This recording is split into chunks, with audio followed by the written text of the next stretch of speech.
Bismillahirrahmanirrahim.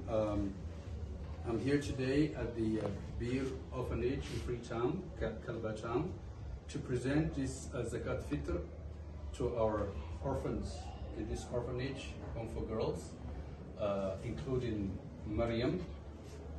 This gift is coming from the Folsom Muslim community, or the Muslim community of Folsom, and I am handing the money over to the caretaker, the matron of the girls.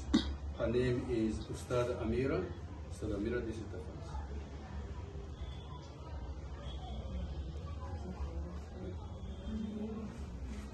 At-Takbir! Allahu Akbar! Salim! La ilaha illallah Muhammadur Rasulullah.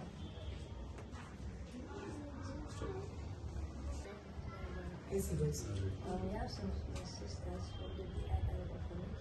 We are thanking the Muslim community of Folsom for the gift that have presented to us.